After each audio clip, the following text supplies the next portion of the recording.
राम किशन जी ने अपनी पत्नी के स्वर्गवास के बाद अपने इकलौते बेटे अमित को माता और पिता दोनों का असीम प्यार देकर पाला था। उन्होंने अपने जीवन की सारी जमा पूंजी, अपनी सारी जवानी और अपना सारा समय केवल अमित के सुनहरे भविष्य के लिए कुर्बान कर दिया था।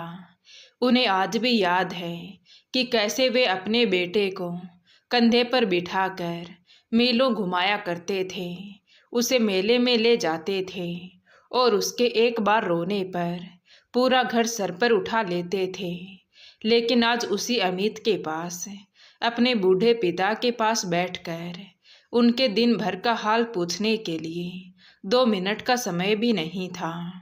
राम किशन जी अब अपने ही बनाए हुए घर में एक पुराने और बेकार हो चुके फर्नीचर की तरह हो गए थे, जिसे कोई बाहर तो नहीं निकालता था, लेकिन जिस पर कोई ध्यान भी नहीं देता था। घर का माहौल पूरी तरह से बदल चुका था। तकनीक और आधुनिकता के माया जाल ने इस परिवार के सभी सदस्यों को पूरी तरह से जकड़ लिया था। राम किशन जी के बेटे बहू और उनका 10 साल का पोता विहान सभी एक ऐसी कृत्रिम दुनिया में कैद हो चुके थे जहां राम किशन जी के लिए कोई जगह नहीं बची थी। सुबह आँख खुलने से लेकर रात को सोने तक हर किसी की नज़रें सिर्फ अपने मोबाइल या लैपटॉप की चमचमाती स्क्रीन पर टिकी रहती। राम किशन जी अक्सर अपने कमरे के दरवाजे पर खड़े होकर उस डरावने सन्नाटे को महसूस करते। घर में 4 लोग रहते थे, लेकिन कोई किसी से बात नहीं करता था। सबकी उंगलियां स्क्रीन पर बहुत तेजी से चलती रहती थीं और होठ पूरी तरह से सिले हुए थे। ऐसा लगता था जैसे किसी ने उनके घर की सारी खुशियां ही छीन ली हो।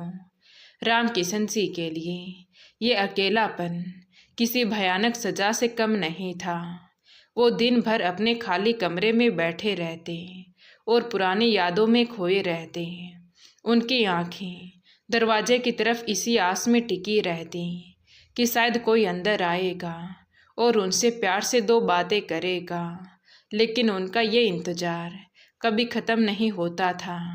उनका पूरा दिन बस इसी झूठी उम्मीद में कट जाता कि शायद शाम को रात के खाने की मेज़ पर सभी एक साथ बैठेंगे तो दिन भर की कुछ बातें होंगी।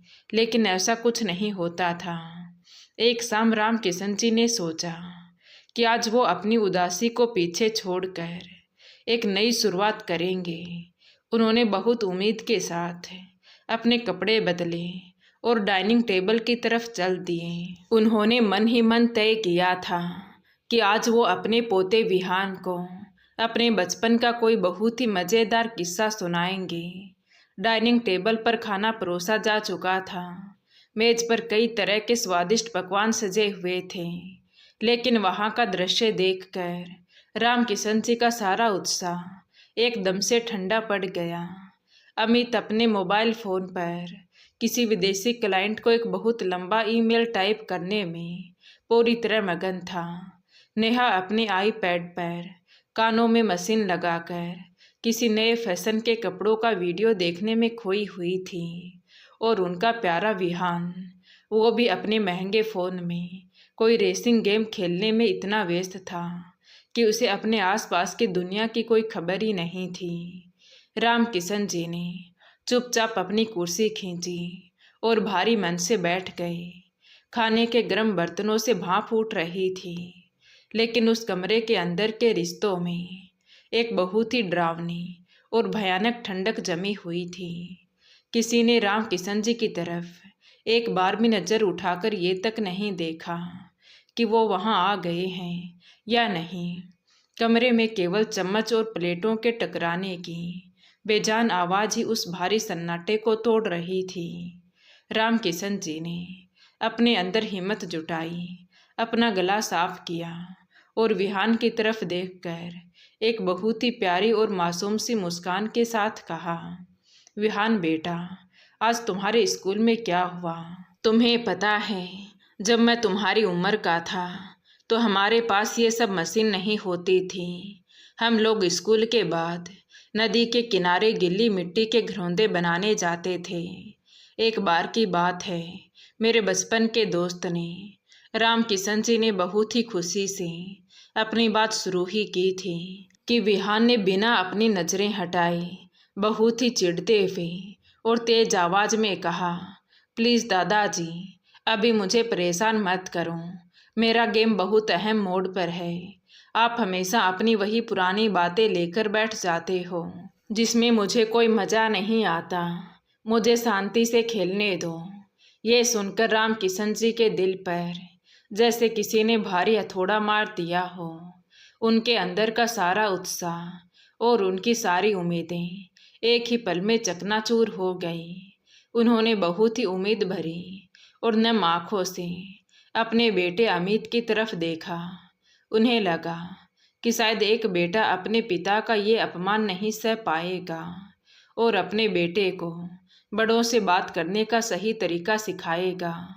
लेकिन अमित ने भी अपनी स्क्रीन से नज़रें हटाए बिना ही बहुत ही रूखेपन से कहा, पिताजी, आप भी ना जब देखो तब अपनी वही पुरानी कहानियाँ शुरू कर देते हैं।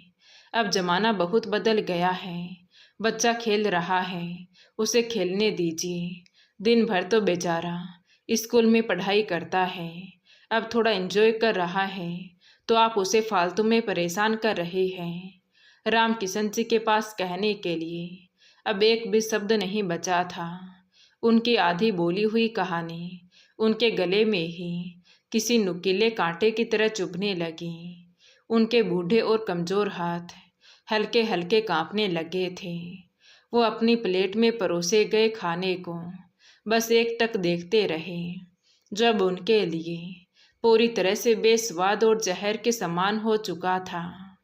वो अंदर ही अंदर एक कड़वा सच महसूस कर रहे थे कि वे अपने ही बनाए इस घर में पूरी तरह से अवांछित हो गए हैं। उनका अपना खून ही उन्हें एक बोझ समझने लगा है। उन्होंने चुपचाप अपनी आंखों से गिरते हुए आंसुओं को पिया, एक लंबी और भारी सांस ली और बिना एक भी निवाला खाए अपनी कुर्सी से उठ गए। मेरी भूख मिट गई है, राम किशन जी ने बहुत ही धीमी आवाज में कहा। लेकिन टेबल पर बैठे किसी भी शख्स ने उन्हें रोकने की एक बार भी कोशिश नहीं की। किसी ने मुड़कर ये नहीं पूछा कि उन्होंने खाना क्यों छोड़ दिया। राम किशन जी धीरे धीरे अपने भारी और थके हुए कदम बढ़ाते हुए वापस अपने कमरे की ओर चले गए। अंधेरे कमरे में लेटे हुए राम किशन जी बस अपनी छत की तरफ देख रहे थे और उनकी आंखों से लगातार आंसू बहकर उनके तकिए को गीला कर रहे थे। उनका हृदय इस गहरे दुख से फटा जा रहा था कि उनके बुढ़ापे का इकलौता सहारा ही उनसे बहुत दूर जा चुका है। अगली सुबह राम किशन जी ने अपने मन को बहुत समझाया और सोचा कि कल की बात को भूलकर एक नई शुरुआत की जाए। वो अपने पोते विहान के लिए कुछ खास करना चाहते थे ताकि वो मोबाइल की उस आभासी दुनिया से बाहर आकर अपने दादाजी के प्यार को महसूस कर सके। उन्होंने अपने पुराने लकड़ी के संदूक को खोला और उसमें से एक बहुत ही सुंदर लकड़ी का खिलौना निकाला जिसे उन्होंने बहुत साल पहले खुद अपने हाथों से अमित के लिए बनाया था। वो उसी खिलौने को अपने पोते विहान को देना चाहते थे। जब विहान स्कूल जाने के लिए तैयार हो रहा था तो राम किशन जी उसके पास आए और बहुत ही प्यार से वो खिलौना उसकी तरफ बढ़ाया। विहान ने एक नज़र उस खिलौने पर डाली, लेकिन उसे अपने हाथों में लेने की भी जहमत नहीं उठाई। उसने गुस्से से कहा कि मुझे ये पुराना कबाड़ नहीं चाहिए, मेरे पास खेलने के लिए बहुत महंगे और अच्छे गेम हैं। इतना कहकर वो वहाँ से चला गया। राम किशन जी के कांपते हुए हाथ में वो खिलौना और दिल में एक बहुत गहरी टिस बाकी रह गई। उनका अपना पोता जिसे वो अपनी जान से ज़्यादा प्यार करते थे आज उनके प्यार को कबाड़ कहकर चला गया था। उम्र के इस ढलते पड़ाव पर राम किशन जी को अस्थमा की शिकायत रहने लगी थी, जैसे ही मौसम बदलता तो उनकी खांसी शुरू हो जाती थी। उनके लिए ये एक सामान्य शारीरिक समस्या थी, एक ऐसी बीमारी जो उम्र के साथ इंसान के शरीर का हिस्सा बन जाती है। लेकिन उनकी बहू नेहा के लिए ये खांसी एक बहुत बड़ी झुंझलाहट और नफरत का कारण बन चुकी थी। रविवार की दोपहर का समय था। पूरा परिवार एक साथ खाना खाने के लिए डाइनिंग टेबल पर बैठा था। रामकिशन जी ने आज भी एक उम्मीद के साथ अपनी जगह ली। उनका खाना खाने का तरीका बहुत ही पुराना और पारंपरिक था। वो हमेशा अपने हाथ से खाना पसंद करते थे। चम्मच या कांटे का उपयोग उन्हें कभी रास नहीं आया। उन्हें लगता था कि भोजन का असली स्वाद और उसका सम्मान हाथों से खाने में ही है। मेज पर बहुत ही स्वादिष्ट पकवान सजे हुए थे। अमित और नेहा आपस में किसी विदेशी यात्रा के बारे में बात कर रहे थे। विहान अपने कानों में ईयरफोन लगाकर कुछ सुन रहा था और खाना खा रहा था। जैसे ही रामकिशन जी ने अपनी थाली में दाल और चावल को मिलाया तो उनकी हल्की सी खांसी शुरू हो गई। उन्होंने तुरंत अपना मुंह दूसरी तरफ घुमा लिया और अपने पास रखे रुमाल से मुंह को पूरी तरह से ढक लिया। उन्होंने अपनी तरफ से पूरी कोशिश की कि उनकी खांसी की वजह से किसी को भी कोई परेशानी ना हो, लेकिन नेहा के चेहरे पर गुस्से के भाव उभर आए। उसने अपना खाना वहीं छोड़ दिया और बहुत ही तीखे स्वर में बोली, अमित, मैं रोज रोज ये सब बर्दाश्त नहीं कर सकती। ये कोई तरीका है खाना खाने का? एक तो हाथों से पूरा खाना सान देते हैं, ऊपर से ये अजीब सी खांसी। मुझे ये सब देखकर घिन आती है। विहान भी यही सब देखकर बड़ा हो रहा है। हम उसे क्या सिखा रहे हैं, इतने गंदे तरीके से रहना। तभी विहान ने अपने ईयरफोन निकाले और वो भी अपना गेम छोड़कर दादाजी की तरफ बहुत अजीब और हीन भावना से देखने लगा। रामकिशन जी का हाथ थाली में ही रुक गया। उनका कमजोर दिल बहुत जोर से धड़कने लगा। उन्होंने बहुत ही बेबसी और दुख भरी नज़रों से अपने बेटे अमित की तरफ देखा। उन्हें पूरी उम्मीद थी कि उनका बेटा, जिसे उन्होंने अपनी उंगली पकड़कर चलना सिखाया था, आज अपनी पत्नी को जरूर समझाएगा। वो उसे बताएगा कि उम्र के साथ शरीर कमज़ोर हो जाता है और ये खांसी कोई गंदी बीमारी नहीं बल्कि बुढ़ापे की एक बेबस निशानी है। रामकिशन जी को वो समय याद आ गया जब अमित बहुत छोटा था और उसे तेज बुखार के साथ भयानक खांसी होती थी, तो वे और उनकी पत्नी पूरी रात उसे सीने से लगाकर जागते थे ताकि अमित आराम से सो सके। लेकिन जो शब्द अमित के मुंह से निकले, उन्होंने रामकिशन जी की आत्मा को पूरी तरह से छलनी कर दिया। अमित ने अपनी पत्नी का ही पक्ष लेते हुए कहा, नेहा बिल्कुल सही कह रही है पिताजी, आप भी थोड़ा ध्यान क्यों नहीं रखते? अगर आपसे सलीके से नहीं खाया जाता तो आप हमारे साथ मेज पर मत बैठा कीजिए। कम से कम विहान पर तो इसका बुरा असर नहीं पड़ेगा। तभी नेहा ने घर के पुराने नौकर श्यामू को जोर से आवाज़ लगाई, श्यामू, आज से बाबूजी का खाना उनके कमरे के बाहर वाले बरामदे में लगा दिया करो। वहाँ एक छोटी मेज और पुरानी कुर्सी रख दो। अब से बाबूजी वहीं बैठकर खाना खाएंगे।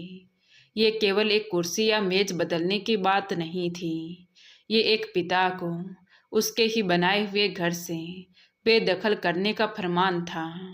रामकिशन जी को ऐसा लगा जैसे किसी ने उनके सीने पर कोई बहुत बड़ा पत्थर रख दिया हो। उनकी आंखें भर आई और उनके गालों पर आंसुओं की गर्म धाराएं बहने लगी। उन्होंने अपने हाथ धोए और बिना एक भी शब्द बोले चुपचाप अपना सिर झुकाकर वहां से उठ गए। उनका वो झुकता हुआ सिर उनके पूरे जीवन की हार का सबसे बड़ा प्रतीक था। वो भारी और थके हुए कदमों से अपने कमरे में चले गए। उन्होंने अपनी अलमारी खोली और उसमें से एक पुराना लकड़ी का बक्सा निकाला। ये छोटा सा बक्सा उनकी पूरी जिंदगी की कमाई और पुरानी मीठी यादों का इकलौता गवाह था। उन्हें याद आया वो दिन जब अमित को उसकी पहली नौकरी मिली थी। अमित ने आकर उनके पैर छुए थे और कहा था, पिताजी, अब आपको कोई काम करने की ज़रूरत नहीं है, अब मैं आपकी हर इच्छा पूरी करूँगा। और आज वही अमित उनके एक छोटी सी खांसी को भी बर्दाश्त नहीं कर पाया। इंसान समय के साथ कितना बदल जाता है, ये सोचकर राम किशन जी का दिल खून के आंसू रो रहा था। उन्होंने कभी किसी का बुरा नहीं चाहा था। उन्होंने अपनी हर खुशी, अपनी जवानी, अपना सब कुछ इस परिवार को दे दिया था। और बदले में उन्हें क्या मिला? एक अपमानित जीवन और घर का एक अंधकारमय कोना। उनका गला बुरी तरह से सूख रहा था, लेकिन पानी मांगने की भी हिम्मत उनमें नहीं बची थी।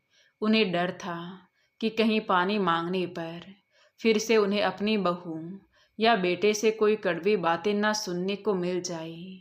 अपमान का ये घूंट उनके बर्दाश्त से पूरी तरह बाहर हो चुका था। उन्होंने अपना पूरा जीवन इसी भ्रम में गुजार दिया था कि उनके बुढ़ापे में उनका परिवार उनका सबसे बड़ा सहारा बनेगा, वे उनके दर्द को समझेंगे। लेकिन आज उन्हें ये कठोर वास्तविकता समझ आ गई थी कि वे एक ऐसे घर में रह रहे हैं जहाँ रिश्ते और प्यार की कोई कीमत नहीं है। वहाँ सिर्फ पैसे, रुतबे और दिखावे का मोल है। दिन ढल रहा था, सूरज की रोशनी कम हो रही थी, लेकिन राम किशन जी के जीवन में जो भयानक अंधेरा छा रहा था वो किसी भी रात से बहुत ज़्यादा गहरा और डरावना था। अंदर वाले कमरे से अमित और नेहा के जोर जोर से हंसने की आवाज़ें आ रही थी। वे अपनी दुनिया में इतने मस्त थे कि उन्हें इस बात का रत्ती भर भी एहसास नहीं था कि उन्होंने अभी अभी एक इंसान की आत्मा की बहुत ही निर्मम हत्या कर दी है। राम किशन जी उस ठंडे कोने में बैठे लगातार खांस रहे थे। अब उनकी खांसी बहुत ज़्यादा बढ़ गई थी, क्योंकि उस बरामदे में बहुत ठंड और धूल थी। समय अपनी गति से आगे बढ़ रहा था और उसके साथ ही राम किशन जी के जीवन की डोर भी धीरे धीरे कमज़ोर पड़ती जा रही थी। एक समय था जब वो इस पूरे घर में एक मुखिया की तरह शान से चलते थे। उनकी एक आवाज़ पर पूरा घर दौड़ा चला आता था। लेकिन आज उनकी दुनिया एक पुरानी टूटी हुई कुर्सी और एक छोटी सी मेज तक सिमट कर रह गई थी। उनके फेफड़ों में ठंड और धूल के कारण संक्रमण बहुत तेजी से फैल रहा था। उम्र के इस भयानक पड़ाव पर अस्थमा का दौरा और भी ज़्यादा जानलेवा हो गया। उनके सीने से उठने वाली घर गिराहट की आवाज़ उस बरामदे के सन्नाटे को चीरती थी, लेकिन उस दर्द भरी आवाज़ को सुनने वाला उस आलीशान घर में कोई नहीं था। सब अपने अपने कमरों में बंद थे और अपनी स्क्रीन की दुनिया में खोए हुए थे। लगातार कई दिनों तक राम किशन जी उसी कोने में बेसुध पड़े रहे। श्यामू नौकर दिन में 2 बार चुपचाप एक थाली उस मेज पर रख जाता और पुरानी जूठी थाली उठा ले जाता। राम किशन जी के लिए वो स्वादिष्ट खाना अब मिट्टी के समान बेस्वाद हो गया था। वो केवल जिंदा रहने के लिए 2 निवाले अपने गले से नीचे उतार लेते थे। उनका शरीर अब हड्डियों का एक ढांचा मात्र रह गया था। एक दिन दोपहर के समय राम किशन जी की तबीयत बहुत ज़्यादा खराब होने लगी। उनका पूरा शरीर तेज बुखार से तप रहा था और सांस लेना बहुत मुश्किल हो रहा था। उन्होंने सोचा कि शायद अमित या नेहा में से कोई एक बार तो उनका हालचाल पूछने आएगा। तभी उन्होंने देखा कि विहान खेलते खेलते उस बरामदे की तरफ आ रहा था। अपने लाडले पोते को अपनी तरफ आता देखकर राम किशन जी की सूखी हुई आंखों में अचानक से एक अजीब सी चमक और जीने की उम्मीद आ गई। दर्द से तड़पते हुए भी उन्होंने पूरी ताकत लगाकर अपने पोते को पुकारा, विहान बेटा, इधर आओ। विहान ने रुककर अपने दादाजी की तरफ देखा। राम किशन जी ने बहुत ही मुश्किल से अपना कांपता हुआ हाथ आगे बढ़ाया और हाँफते हुए कहा, बेटा, मेरे सीने में बहुत तेज दर्द हो रहा है, मुझे सांस नहीं आ रही है, क्या तुम अपने पापा को बुला दोगे? विहान ने अपने दादा की उस दयनीय हालत को देखा, लेकिन उसके बाल मन पर उन हिंसक आभासी खेलों का और अपने माता पिता की क्रूरता का इतना गहरा असर हो चुका था कि उसमें दया नाम की कोई चीज़ बची ही नहीं थी। उसने ये भी नहीं सोचा कि उसके दादाजी कितनी तकलीफ़ में हैं। विहान ने बहुत ही बेरुखी और झुंझलाहट से जवाब दिया, दादाजी, पापा अभी बहुत ज़रूरी मीटिंग में हैं। मम्मी ने सख्त मना किया है कि उन्हें कोई डिस्टर्ब ना करे। आप श्यामू काका को बुला लो, मेरा गेम बीच में अटका हुआ है। इतना कहकर वो अपना चार्जर उठाकर वहाँ से बिना पीछे मुड़े ही भाग गया। राम किशन जी का बढ़ा हुआ हाथ हवा में ही कांपता रह गया। उनका अपना पोता, जिसे उन्होंने अपने हाथों से खिलाया था, आज उन्हें मौत के मुंह में तड़पता हुआ अकेला छोड़कर चला गया था। ये मानसिक दर्द उनके सीने के शारीरिक दर्द से 1000 गुना ज़्यादा भयानक था। उनके गालों पर आंसुओं की लड़ियां बह निकली। उन्होंने अपनी आंखें बंद कर ली। शाम ढलने लगी थी और घर में चारों तरफ महंगी लाइटों की रोशनी हो गई थी, लेकिन राम किशन जी का कोना अभी भी एक भयानक अंधेरे में डूबा हुआ था। बुखार अब उनके दिमाग तक चढ़ चुका था। उन्हें बहुत जोर से प्यास लगी थी। ऐसा लग रहा था जैसे कोई उनके गले को पूरी ताकत से दबा रहा हो। उनकी आंखों के सामने अब धीरे धीरे अंधेरा छाने लगा। उन्हें अब समझ आ गया था कि उनका अंतिम समय आ चुका है और यमराज उनके दरवाजे पर खड़े हैं।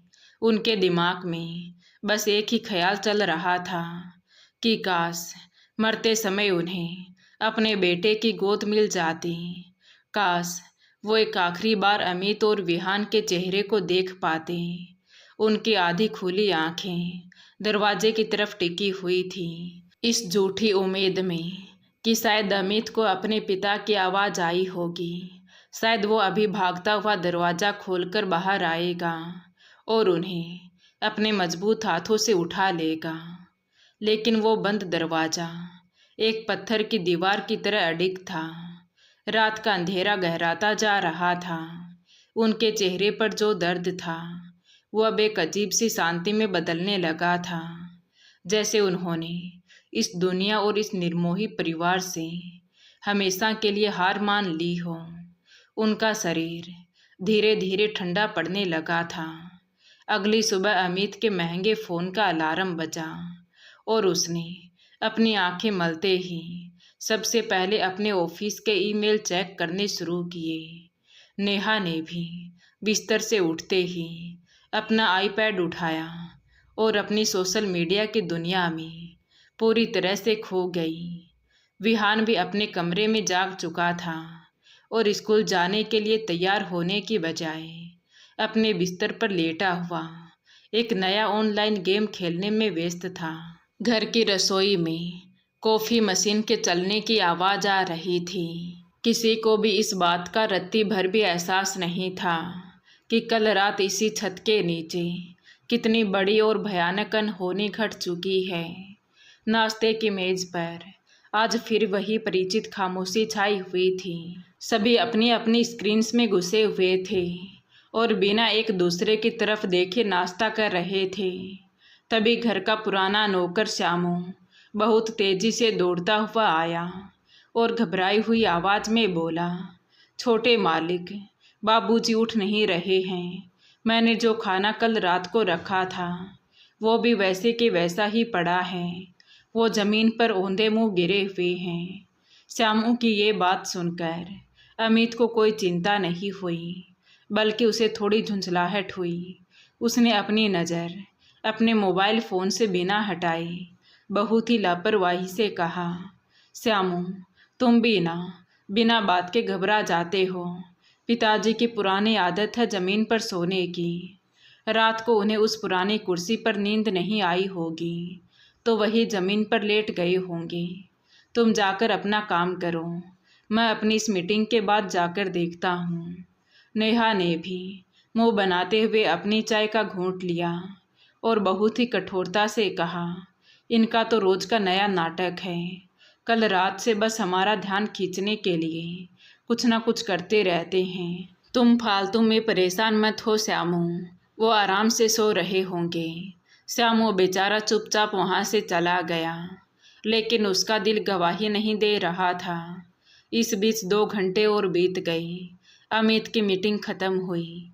उसे अचानक याद आया कि उसे अपनी गाड़ी की चाबी नहीं मिल रही है, जो शायद कल उसने उसी बरामदे में एक पुराने बक्से के ऊपर रख दी थी। वो फ़ोन पर अपने किसी क्लाइंट से बात करते हुए उस बरामदे की तरफ बढ़ा। बरामदे में कदम रखते ही उसे एक अजीब सी और डरावनी ठंडक का एहसास हुआ। वहाँ का सन्नाटा बहुत गहरा और चुभने वाला था।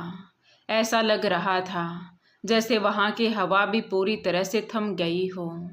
अमित ने फ़ोन कान पर लगाए हुए ही अपने पिता की तरफ देखा और अपने पैर से उनको हल्का सा हिलाया और बहुत ही बेरुखी से कहा, पिताजी उठिए, यहाँ ज़मीन पर क्यों सो रहे हैं? चलिए उठकर अपनी कुर्सी पर बैठिए। लेकिन राम किशन जी के शरीर में कोई हरकत नहीं हुई।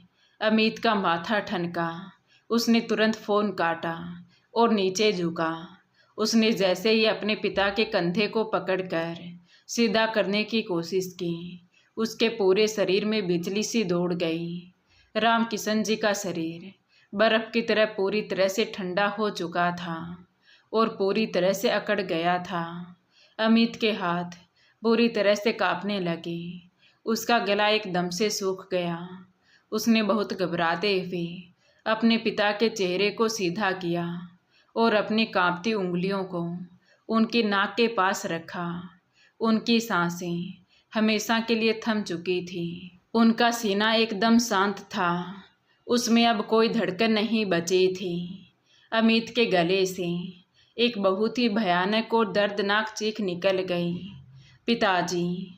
तभी उसकी चीख सुनकर नेहा अपना आईपैड छोड़कर दौड़ती हुई बाहर आई। विहान भी सहम कर अपने कमरे से बाहर आ गया। अमित जमीन पर घुटनों के बल बैठकर अपने पिता के बेजान शरीर को झकझोर रहा था। लेकिन जो इंसान रात भर एक एक सांस के लिए तड़पता रहा, वो अब हमेशा के लिए शांत हो चुका था। तभी अमित की नज़र अपने पिताजी के सीधे हाथ पर गई। उनकी अकड़ी हुई उंगलियों ने किसी चीज़ को बहुत ही मजबूती से जकड़ रखा था। अमित ने देखा तो वहाँ उसके बेटे विहान की एक बहुत पुरानी तस्वीर थी। तस्वीर में राम किशन जी विहान को अपने सीने से लगाए हुए थे और बहुत खुश लग रहे थे। मरते समय भी उस महान पिता ने किसी और चीज़ को नहीं, बल्कि अपने उस परिवार की याद को सीने से लगाया था, जिसने उन्हें मरने के लिए इस कोने में बिल्कुल अकेला छोड़ दिया था। ये देखकर अमित का दिल जैसे किसी ने अपनी मुट्ठी में लेकर बहुत ज़ोर से भींच दिया हो। उसे तुरंत कल शाम की वो मनहूस घटना याद आ गई, जब राम किशन जी को अपमानित करके इस कबाड़ वाले कोने में बैठने का क्रूर फरमान सुनाया गया था। उसे अपना वो कठोर और निर्दयी व्यवहार याद आया, जब उसने अपने बीमार पिता का साथ देने की बजाय अपनी पत्नी के उस हृदयहीन फैसले का साथ दिया था। उसे याद आया कि उसने अपनी तकनीक के जरिए पूरी दुनिया से तो अपना नाता जोड़ लिया था, लेकिन अपने ही घर में चंद कदमों की दूरी पर तड़पते हुए अपने पिता की आखिरी चीख को वो नहीं सुन पाया। नेहा भी वही ज़मीन पर धड़ाम से बैठ गई। उसकी आंखों से भी पश्चाताप के आंसू बहने लगे। उसे याद आया कि रात को जब गिरने की तेज आवाज़ आई थी, तो उसने बाहर आकर देखने की बजाय अपने कमरे का दरवाज़ा अंदर से बंद कर लिया था और पर्दा खींच लिया था, ताकि उसकी नींद में कोई रुकावट ना आए। जिस खांसी से उसे घिन आती थी, वो खांसी आज हमेशा के लिए शांत हो गई थी। लेकिन अब ये भयानक शांति उसे जिंदगी भर डराने वाली थी। विहान अपनी जगह पर एकदम सुन खड़ा था। उसकी मासूम आंखों से लगातार आंसू बह रहे थे। उसे याद आ रहा था कि कैसे कल दादाजी ने उसे सीने में दर्द होने की बात कही थी और बहुत गिड़गिड़ाकर मदद मांगी थी, लेकिन उसने अपने वीडियो गेम के चक्कर में उन्हें पूरी तरह अनदेखा कर दिया था। वो छोटा बच्चा अब बहुत अच्छी तरह समझ रहा था कि वीडियो गेम में मरने वाले किरदार तो बटन दबाने पर फिर से जिंदा हो जाते हैं, लेकिन असल ज़िंदगी में जब कोई अपना इंसान एक बार चला जाता है तो वो किसी भी कीमत पर वापस नहीं आता। अमित ने अपने पिता के ठंडे सिर को अपनी गोद में रख लिया और फूट फूट कर रोने लगा। वो ज़ोर ज़ोर से चिल्ला रहा था, मुझे माफ़ कर दो पिताजी, मैं कितना बड़ा अभागा और नीच हूँ कि मैं आपके आखिरी समय में आपको पानी की एक बूंद भी नहीं दे सका। आपने मेरे लिए अपनी पूरी ज़िंदगी निकाल दी, मेरी खुशियों के लिए अपना सब कुछ बेच दिया, और मैं आपको आपके बुढ़ापे में प्यार और इज्जत की 2 रोटी भी नहीं दे पाया। उठ जाओ पिताजी, अब मैं कभी आपको अकेला नहीं छोड़ूंगा। मैं अपना सारा काम छोड़ दूंगा, बस एक बार मेरी तरफ देख लीजिए। लेकिन अब बहुत देर हो चुकी थी। वक्त सूखी रेत की तरह उनके हाथों से पूरी तरह फिसल चुका था। राम किशन जी उस दुनिया में जा चुके थे जहाँ से कोई माफ़ी, कोई आंसू या कोई भी पुकार किसी इंसान को वापस नहीं ला सकती। घर के सभी महंगे स्मार्टफोन, लैपटॉप और आईपैड अब अपनी अपनी जगह पर बेजान पड़े थे। अब उनका सारा पैसा, सारी तरक्की और सारी आधुनिकता एक मृत शरीर के सामने पूरी तरह से बोनी साबित हो गई थी। राम किशन जी का अंतिम संस्कार हो गया था। चिता की आग ने उनके शरीर को राख में बदल दिया, लेकिन अमित के मन में पछतावे की जो आग लगी थी वो उसे जिंदगी भर जलाने वाली थी। अब अमित पूरी तरह से टूट चुका था। उसे जिंदगी भर का एक ऐसा भयानक पछतावा मिल गया था जो हर पल उसे अंदर ही अंदर खाए जा रहा था। अब वो हर रात उसी बरामदे में बैठकर सोचता कि काश उसने समय रहते अपने पिता की खामोशी को समझ लिया होता, काश उनकी एक पुकार सुन ली होती, और काश उन्हें प्यार के 2 शब्द दे दिए होते। लेकिन दोस्तों, जिंदगी में कुछ काश ऐसे होते हैं जिनका जवाब कभी नहीं मिलता। इसलिए समय रहते अपनों की कदर कर लीजिए, क्योंकि गुजरा हुआ वक्त और चला गया इंसान कभी वापस नहीं आता। तो दोस्तों, आपको ये कहानी कैसी लगी कमेंट करके ज़रूर बताएं। कहानी अच्छी लगी हो तो प्लीज़ वीडियो को लाइक करें, शेयर करें और हमारे चैनल कहानी विद देवांशी को सब्सक्राइब ज़रूर करें। Thank you.